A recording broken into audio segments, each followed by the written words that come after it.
Tournez à gauche et à droite de votre voisin. Dites-lui de ma maison vers sa maison.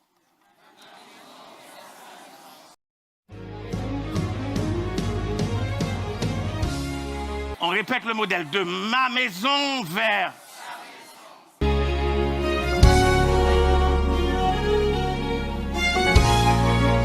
On peut dire ça encore une fois. De...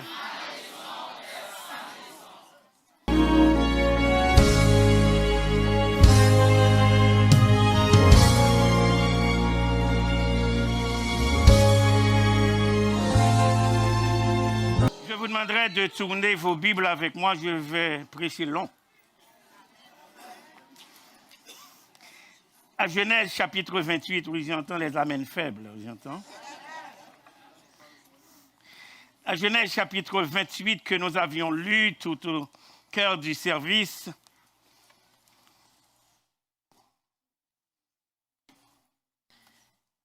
Et je vais vous attirer l'attention sur quelque chose de particulier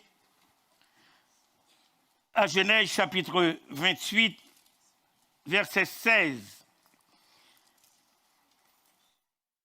Jacob s'éveilla de son sommeil et il dit, certainement, l'Éternel est en ce lieu et moi, je ne le savais pas.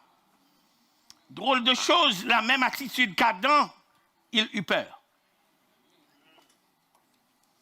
La race humaine n'a pas changé de la création jusqu'à la création de l'Église. Écoutez sa réaction face à la présence que personne ne peut éviter. Il eut peur et dit que ce lieu est redoutable. C'est ici, la maison de Dieu. C'est ici, la porte. Un, c'est la maison. Deux, c'est la porte. Mais il dit ce lieu est redoutable. Et Jacob se leva de bon matin, il prit la pierre dont il avait fait son chevet, il la dressa pour monument et il versa de l'huile sur son sommet. Et il donna à ce lieu le nom de, qui veut dire ensuite, maison de l'Éternel. Mais la ville s'appelait auparavant Luz. Il change d'attitude maintenant. Jacob fit un vœu en disant, 1. Si Dieu est avec moi, il demande un accompagnement, et me garde pendant, il demande une protection. Et s'il me donne du pain à manger et des habits pour il demande une provision. Et si je retourne en paix à la maison de mon père, il demande une réconciliation.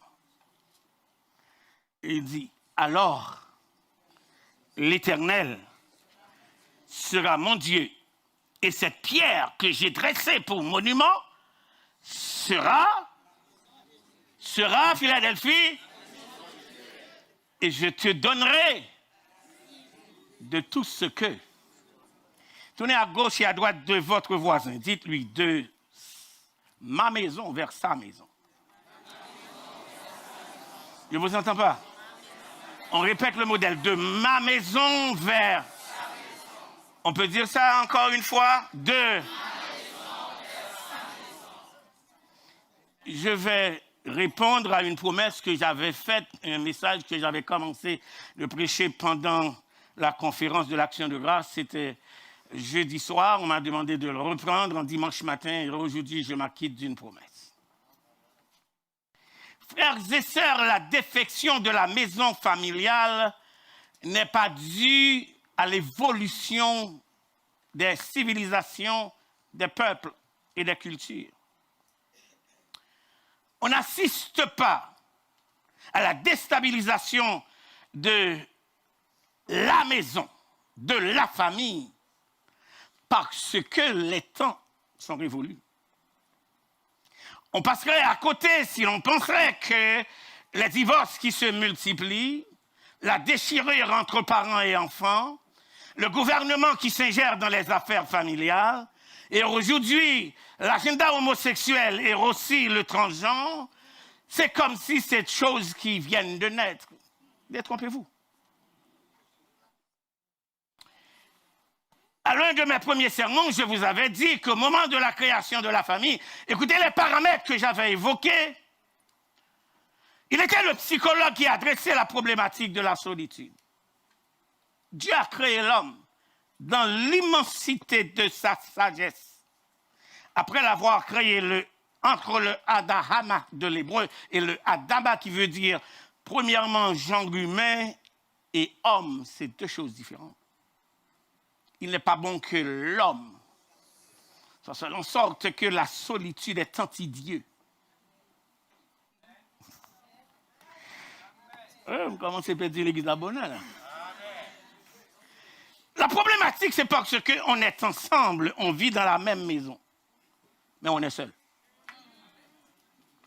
Parce que trop souvent, quand on parle de la solitude, on pense c'est parce que je suis divorcé, parce que je suis femme seule, parce que je suis homme seul, parce que la tragédie de la solitude, c'est qu'on est seul au cœur d'une multitude. Et la personne à qui j'ai donné ma vie, ou bien à qui je devrais être cette meilleure moitié, voilà pourquoi je ne crois pas à cette affaire de moitié, moi. Je ne crois pas à ça, parce que la Bible ne l'enseigne pas non plus. Cette question de dire mon mari est ma meilleure moitié, c'est mensonge pur mensonge. Que ma femme est ma meilleure moitié, mensonge pur mensonge. Dans le cas contraire, le mariage n'est plus un mystère d'unité. Suivez-moi. Il n'a pas dit les deux moitiés deviendront une seule chair. Dans le cas contraire, ce n'est plus un mystère.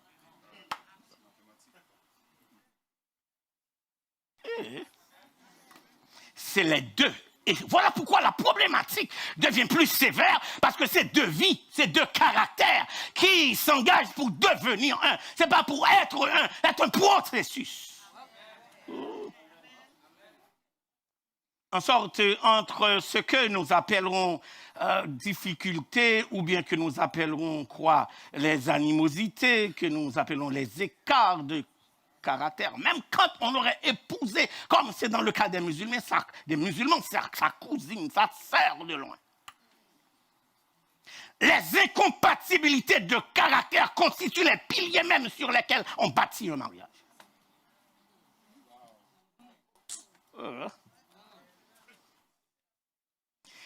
Parce que dans la pensée de Dieu, plus ne marche pas, moins ne marche pas. Et depuis ce temps, la famille devient dysfonctionnelle. Parce que ça a commencé. À le croire ou non, la Bible ne nous laisse pas ignorants de cette démarche qu'un ennemi déguisé en bon communicateur, je reprends, un ennemi déguisé en bon communicateur, amène à la rationalité le premier couple à questionner la provision de Dieu. La question de la réussite du mariage n'est pas une question est-ce que j'ai épousé l'homme avec le bon métier, la femme avec la bonne carrière, avec le bon profil. Est-ce que j'ai épousé quelqu'un qui sait entendre et se soumettre à la parole de Dieu sans laisser personne le questionner dans sa vie?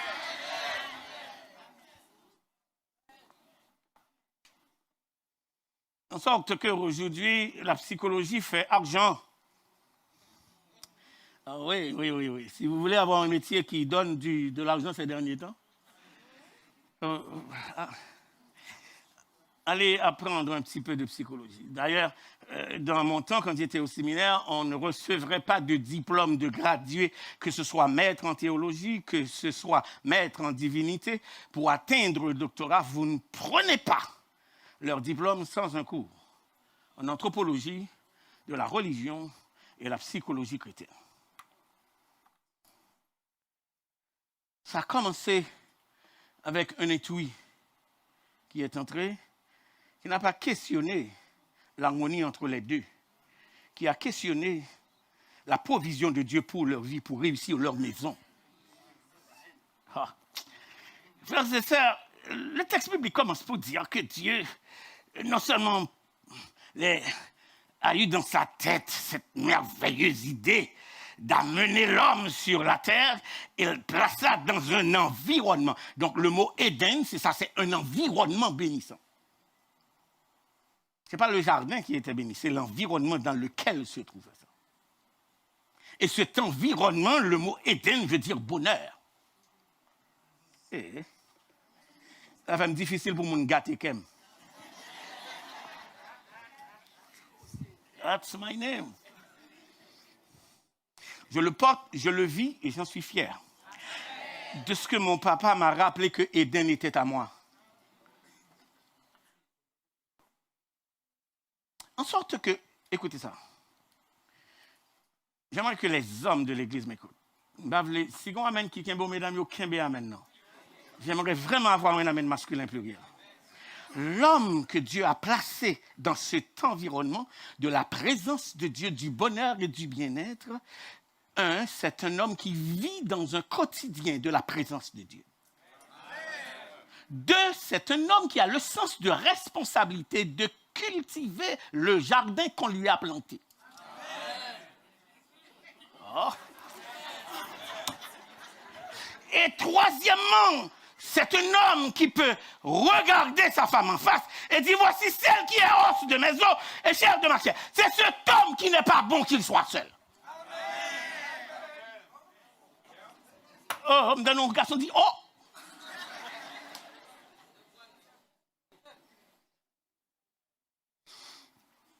Vivre dans l'environnement de la présence de Dieu. 2, tu prends la responsabilité de cultiver ton jardin. 3, tu assumes et tu surveilles. C'est qui amène une conversation dans ta maison qui n'est pas de Dieu.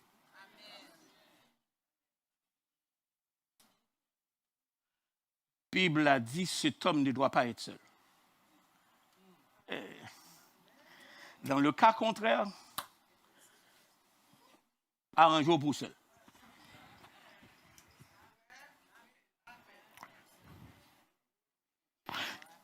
Qu'est-ce qu'ils ont perdu?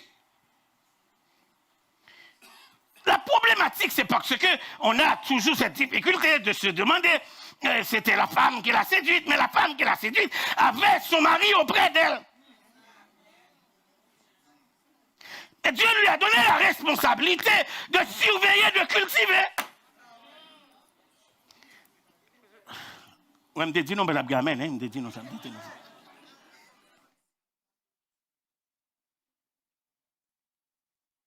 Et dans l'absence de cette responsabilité de cultiver, surveiller c'est qui s'adresse à ta femme pour dire quoi.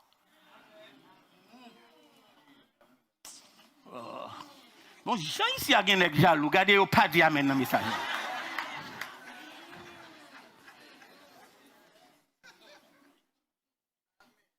La problématique, c'était une communication que le serpent est venu établir avec une femme qui avait son mari auprès d'elle et qui ne dit rien, frère Tis.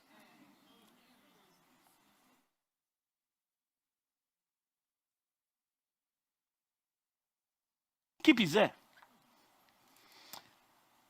Ce personnage qu'on appelle Satan, qui n'était pas le serpent avant, est venu à entretenir conversation avec la femme de quelqu'un dans leur maison. Oh. À arriver à amadouer la femme. À faire exactement le contraire de ce que Dieu a dit. Les divorces, ce ne sont pas les incompatibilités de caractère, les incapacités de se gérer l'un l'autre, de s'accepter ces écarts. C'est parce qu'il y a un troisième agent dans le mariage. Oh. Oh. Il y a quelqu'un qui est venu établir un discours de rationalité, soit Fakneza.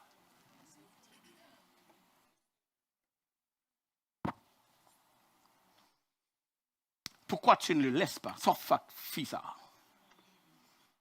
Ou t'es marié l'autre jeune, ou font erreur, révoquez-le. On ne corrige pas des erreurs.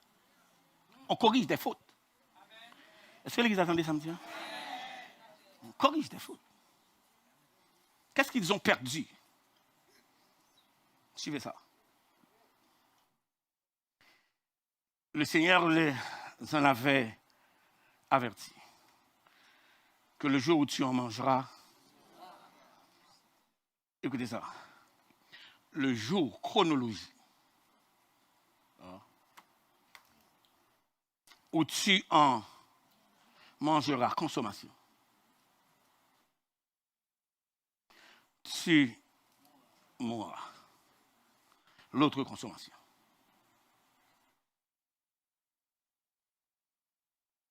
Le futur n'est plus.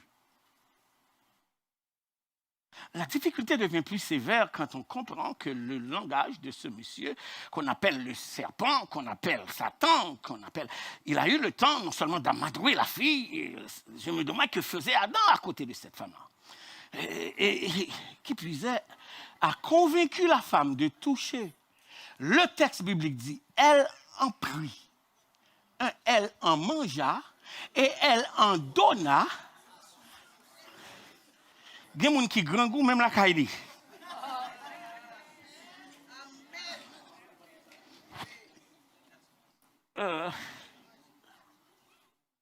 J'aimerais éviter la prochaine génération qui m'écoute ce matin, que ce soit au loin comme au près, vous qui êtes dans le sanctuaire ce matin, j'aimerais vous inviter des divorces précoces. On en a eu assez. De vous marier, de vous remarier, ou qu'on est passé d'un pape marié, ou font similaire, ou aller joindre l'autre monde, marié ou qui mille l'autre monde. Et puis, leur tourner, après 2-3 mois, moi, figure frigette, elle n'a pas marché, ou retourner, vient prendre place au filet.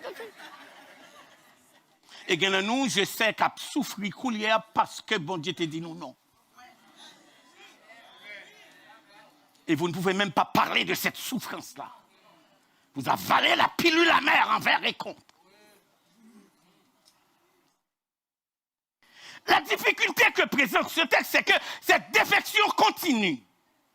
Ils ont perdu maison parce que Dieu les a mis dehors du jardin.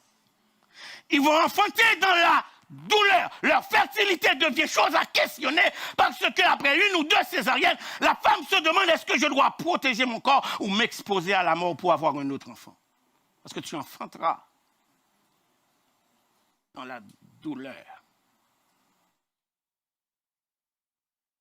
La terre produira des ronces et des épines, en sorte que notre économie devient difficile même pour manger, que dire pour faire ce qu'on appelle réserve. Sur le marché du travail, on est en train de renouveler les forces, les capacités, les diplômes. C'est pour cela, aujourd'hui, la technologie est en train de se renouveler. À chaque 6 mois, il faut acheter un autre appareil comme ça, il faut acheter un autre appareil comme ça. Parce que chaque 2 mois, on change les modules. On vous dit ce que vous avez.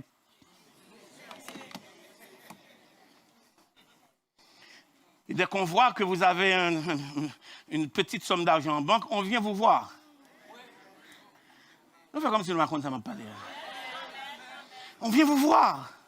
Vous êtes devenu important. Dès que vous arrivez à la banque, vous êtes monsieur. Ah.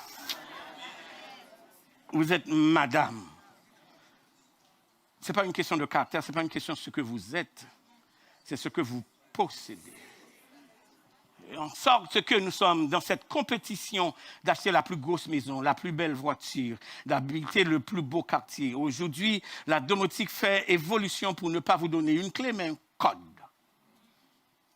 En sorte que ce code-là n'est pas simplement pour la porte de la maison, c'est pour votre café, c'est pour votre douche, c'est pour tout ce que vous aimeriez avoir comme confort moderne. En sorte que vous pouvez être en Europe et commander à votre maison de vous préparer votre café parce que vous arrivez à 9h du soir. Mes amis, entendons-nous? Et dans cette maison, 2 personnes ne peuvent pas vivre. Chacun vit dans sa chambre.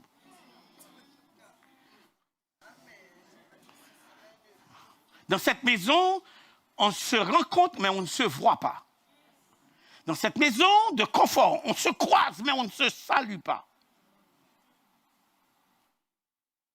Dans cette maison, on n'a plus d'intimité, on n'a plus de respect l'un pour l'autre, on n'a plus d'amour l'un pour l'autre. On est des copartenaires et partenaires d'affaires en plus. Tu paies ta facture, je paie ma facture.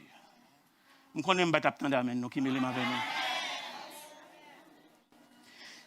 Et aujourd'hui, le mariage est défini comme étant une licence juste pour avoir une liberté sexuelle. C'est tout seulement ça.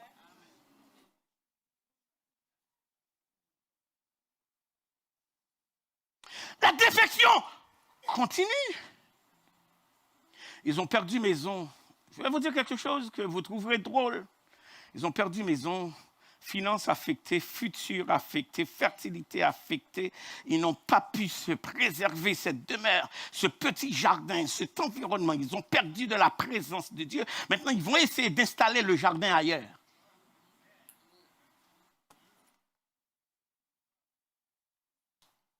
Et c'est ce qui vous passe.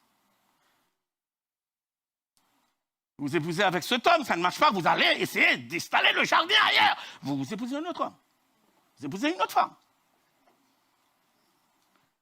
Vous essayez de cultiver le jardin ailleurs.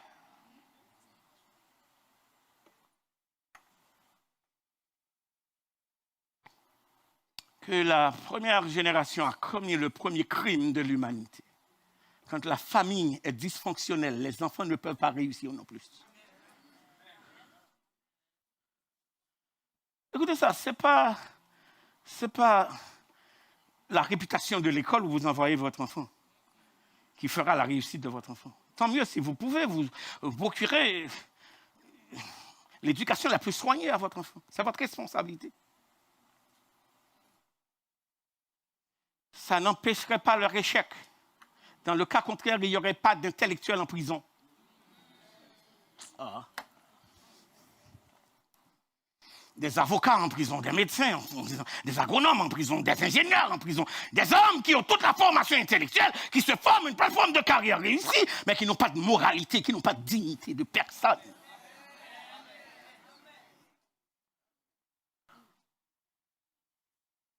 Des hommes qui n'assument pas leur responsabilité de cultiver quoi? Leur jardin. Le premier crime de l'humanité est connu. Peut-être c'est pour la première fois que vous allez entendre cette interprétation. Quand Caïn a tué Abel, vous savez pourquoi? C'est parce que Dieu a établi un principe que les sacrifices qu'on doit lui présenter, c'est des sacrifices de sang. Abel a fait le sacrifice des agneaux. Et Caïn, lui, a décidé de ne pas apporter de sang sur l'autel et d'apporter plutôt des fruits. Vous savez qu'est-ce qu'il a fait? C'est quoi la traduction dans le langage hébraïque? Quand il a tué son frère, il disait à l'Éternel, vous avez voulu un sacrifice de sang? Il n'a pas simplement tué, il l'a mutilé en morceaux, il l'a mis sur l'autel, il dit, voici ton sacrifice.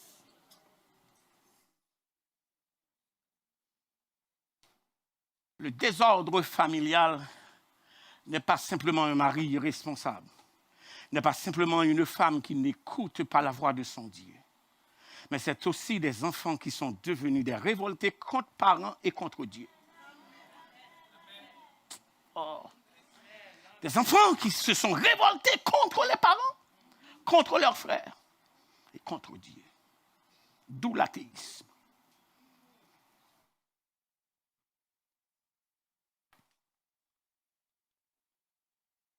La famille dysfonctionnelle continue à s'évoluer sur le territoire. Dieu, finalement, a décidé de purifier la terre. Il a trouvé une seule famille. Entre toutes les familles de la terre, il a pu trouver simplement Noé, à Genèse chapitre 8, chapitre 9. Après que Dieu lui récupéré cette seule famille parmi toutes les familles de son temps, Noé, après avoir été réchappé de ce jugement, cultiva de la vigne, s'enivra, but du vin et devient lui aussi immoral. Il marche nu. Aujourd'hui, si vous voulez savoir quels sont les protestants évolués, venez à un mariage protestant. Il faut convertir en pile comme pasteur, là, maintenant, quand tu mets un couple à genoux, pour leur imposer la main de la bénédiction nuptiale, tu lis l'estomac de la jeune fille.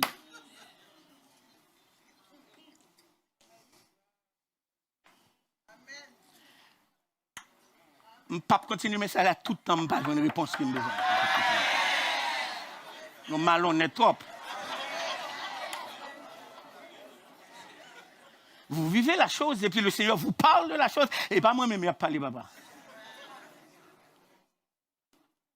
Ça vous prend des yeux convertis pour fermer les yeux Et vous dites, Seigneur, bénis le monde qui tout tourné devant moi.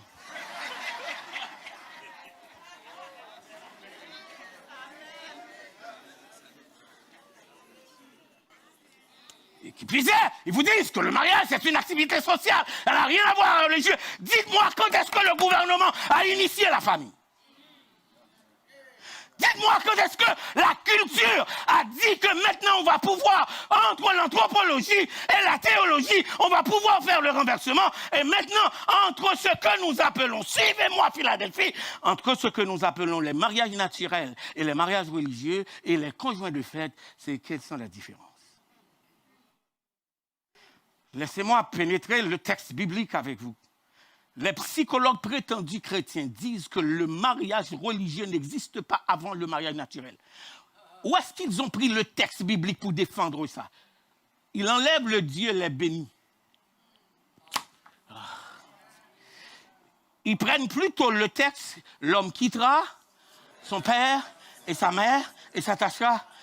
Ils effacent la première partie. Dieu les bénit et Dieu leur dit soyez féconds. Donc, quand on enlève Dieu, on est devenu des anthropologies en union. Est-ce qu'on est ensemble? Est-ce qu'on est ensemble?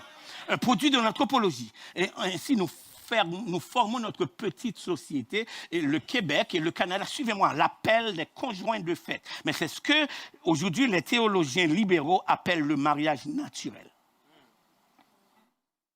En sorte que s'il n'y a pas de mariage naturel, on ne peut pas avoir de mariage religieux.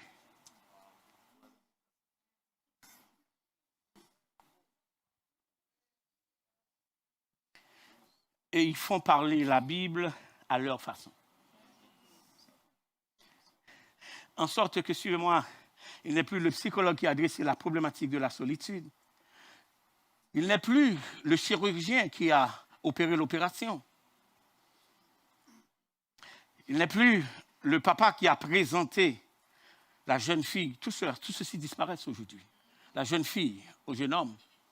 Parce qu'aujourd'hui, personne ne présente personne à personne. C'est mon chum. Ah.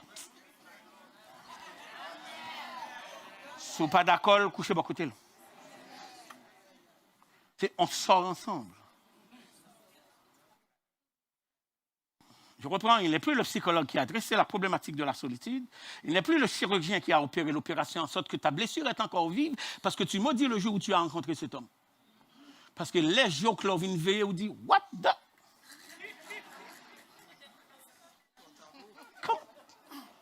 C'est dans dormir, tu es marié avant.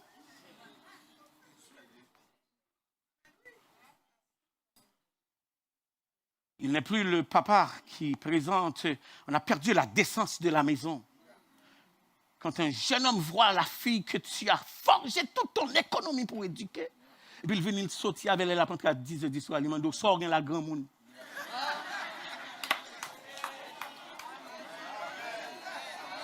Pas de monde l'église là, je dis à passer là.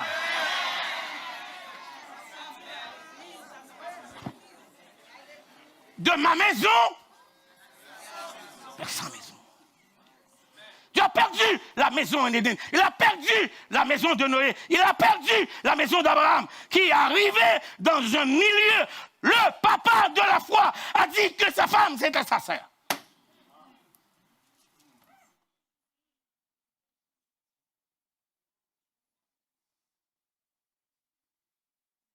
Et dans la poursuite de la génération défection,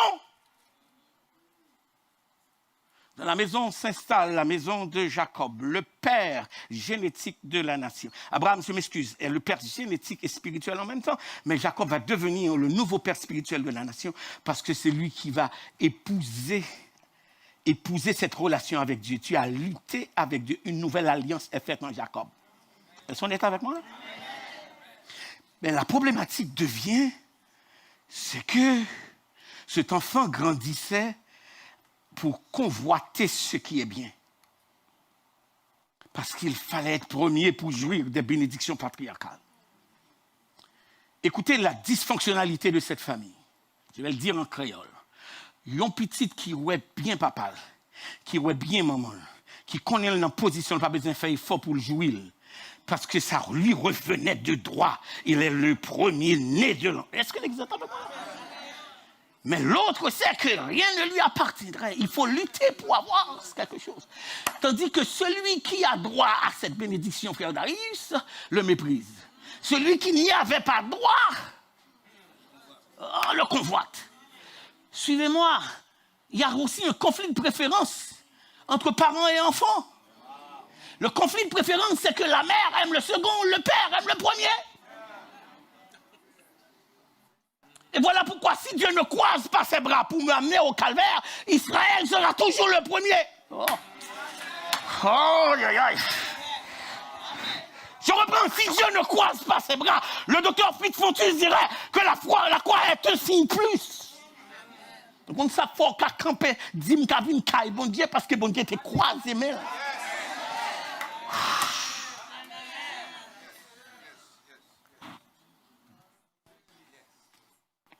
Ainsi, Dieu est devenu méconnaissable.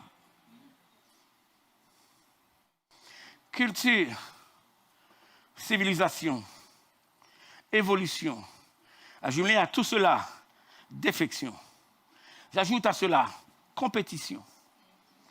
Oui, on fait compétition entre mari et femme. Qui a les plus grands diplômes? Qui apporte plus d'économie? Qui a plus d'amis? Qui est plus influent? On est dans la même maison.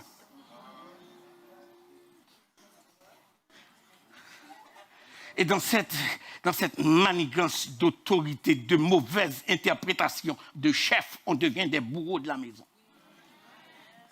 Pas rien, mon l'église. Bon, cette fois, si je ne pas répondre encore, m'a fini. Est-ce que je peux avancer, Philadelphie? Ce frère a fait une transaction. Et j'ai 4 recommandations pour vous avant que je vous laisse partir. Il a convoité la bénédiction de son frère aîné. Quand nous méprisons les grâces de Dieu, les faveurs de Dieu, les bénédictions de Dieu, vous prenez le temps pour vous plaindre pour des choses que l'autre aurait aimé avoir.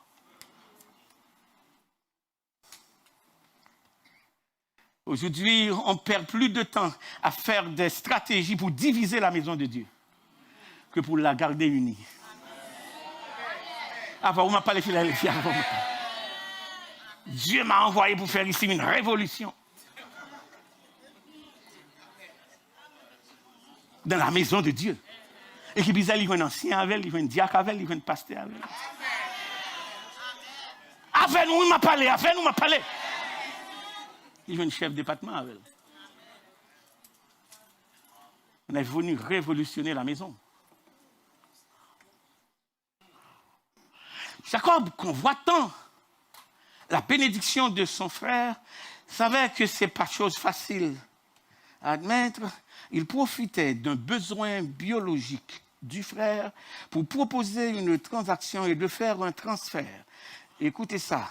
Donc, le transfert est considéré dans le sens d'un moyen charnel, d'un moyen humain pour obtenir une faveur spirituelle.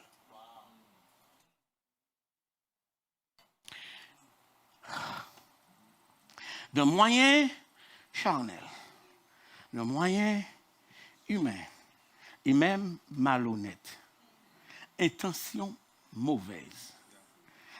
Il profitait du besoin biologique du frère pour faire une transaction, pour avoir un transfert d'autorité. Voilà pourquoi, frères et sœurs, il ne faut jamais penser que la bénédiction est un avoir. Parce que Jacob est parti avec beaucoup de biens.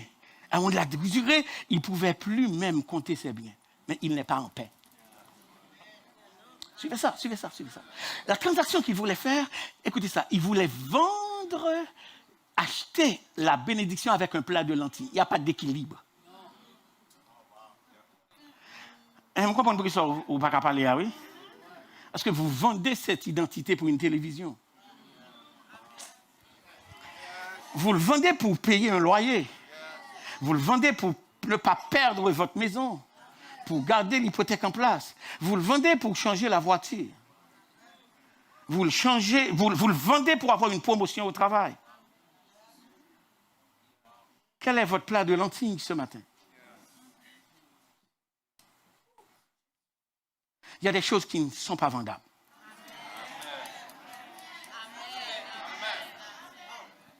Je ne vais pas vous dire de donner la main à droite et à gauche. Dites-vous, première recommandation, que mes bénédictions spirituelles ne sont pas négociables.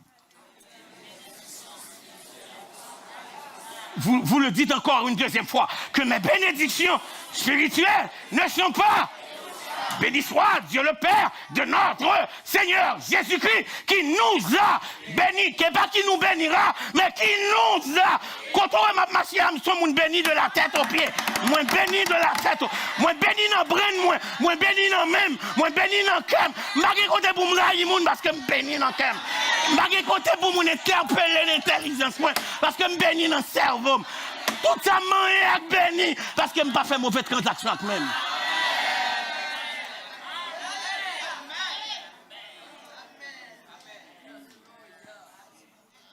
En plus, je m'appelle Eden.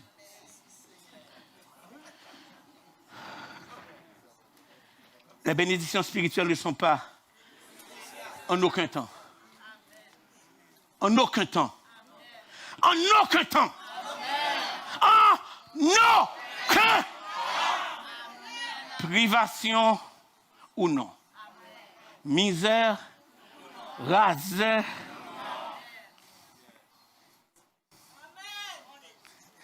Deuxième, on n'obtient jamais les bénédictions spirituelles par procédure charnelle.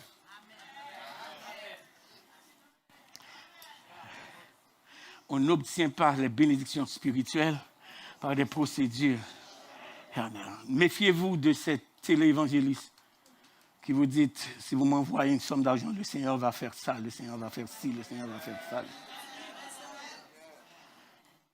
Les gens qui vous disent, si vous m'envoyez telle valeur d'offrande,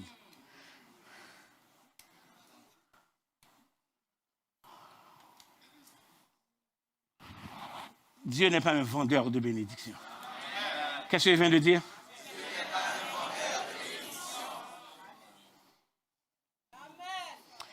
Je trouve remarquablement intéressant que Jacob a laissé sa maison. La maison dysfonctionnelle. Écoutez ça. Il a laissé père et mère dos à dos. Parce que la mère a aidé Jacob à préparer le mets. La mère a aidé Jacob à se déguiser de l'habit de son frère. La mère a aidé Jacob à aller présenter le mets à papa. Si vous lisez bien le texte, frères et sœurs, je m'en vais. Le jeune homme se sentait pris dans un piège. Il disait à sa mère, maman, je ne suis pas trop à l'aise dans cette affaire-là. J'ai déjà fait une transaction, ça n'a pas marché. Et je pense que c'est ça qui m'amène là. Peut-être que papa me reconnaîtrait. Et au lieu d'attirer sur moi la bénédiction, je vais attirer plutôt. Maman dit non, mais allez. C'est une malédiction qui a tombé, c'est sûr. Femme, surveillez-vous. Mère, surveillez-vous de la préférence que vous avez pour vos enfants. Laissez-moi vous dire une chose. Il y a des enfants qui demandent plus d'attention que d'autres. Il y a des enfants qui demandent plus d'affection que d'autres. Il y a des enfants qui sont plus difficiles à élever que d'autres. Mais n'oubliez pas que ce sont des enfants, ce sont les mêmes douleurs de l'enfantement. Est-ce que l'Église a compris ça? En sorte que vous ne pouvez pas faire cette démarche de projeter une certaine proximité avec un et négliger l'autre. Tout le temps battre bravo pour l'autre là. Et puis jouer l'autre là, une sorte de crétin. Pas bien rien. Vous ne faites jamais de la comparaison entre les potentialités de vos enfants. We know it all que chacun est né avec un IQ.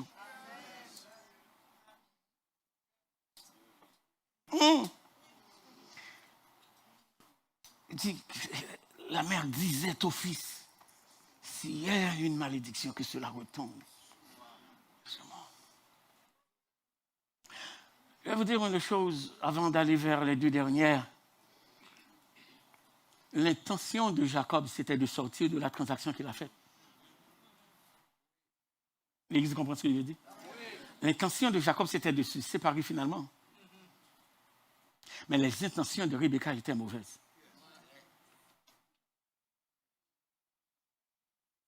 Quelles sont vos intentions pour vos enfants? Quelles sont vos intentions pour votre maison? Quelles sont vos intentions pour votre famille? Quelles sont vos intentions pour votre femme? Quelles sont vos intentions pour votre mari?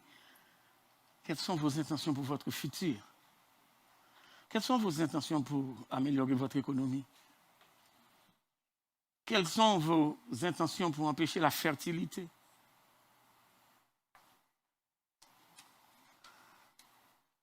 Quelles sont vos intentions pour préserver la dignité de la famille, de votre maison, vers sa maison? Il a dû connaître, and I'm closing first time. Parce qu'à la fin, il va faire une marche vers un exil. Il ne connaît pas sa destinée. Quand le mal t'assaille, subtil et caché, dresse. Et pas mon gars dresser le pour dresse toi-même. Au propos infâme. Au propos infâme. Ça a commencé avec une mauvaise conversation. C'est en train de détruire la génération. Le génocide a commencé en Éden.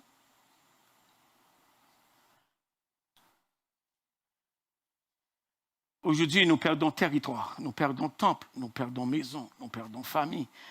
On a un APC bâti canal.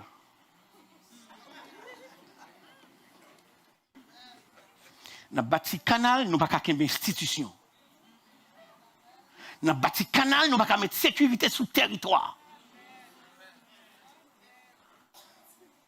Nous avons gommé pour nous bâtir canal, nous n'avons pas même qu'à bâtir moun la nous même pour le manger. Nous obligés de chercher le caïmoun.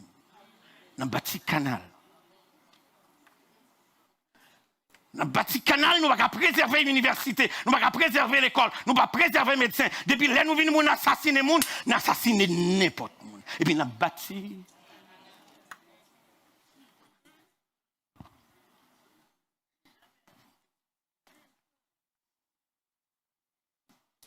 On ne peut pas même garder présidence. On ne peut pas garder caractère. Que dire territoire? Et puis nous trouvons fierté pour préserver nos frontières, pour une capille indécent, une capille irresponsable. On ne peut pas cultiver notre jardin. On ne peut pas préserver la famille haïtienne. On ne peut pas préserver l'institution haïtienne.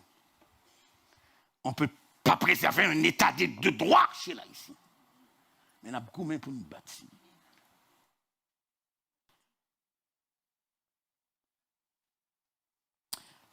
Troisième, avant-dernière réflexion. Les mauvaises intentions n'enfantent jamais des résultats durables ni louables. Les mauvaises intentions ne produisent jamais des résultats ni louables ni durables.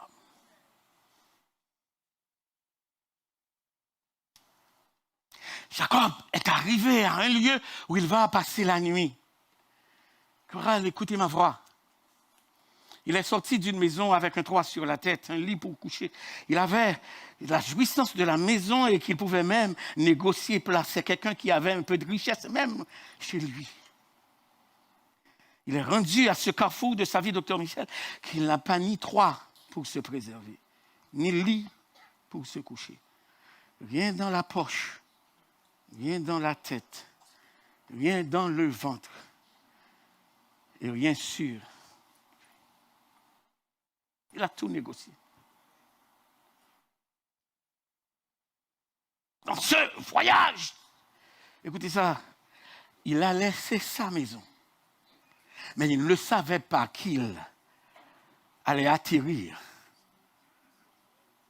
Est-ce que l'église est avec moi? Où ça? Dans la maison de Dieu. Je vais dire sans créole. Ce n'est pas bon Dieu qui récupère dans le chemin. Je dis, on t'a souvenir.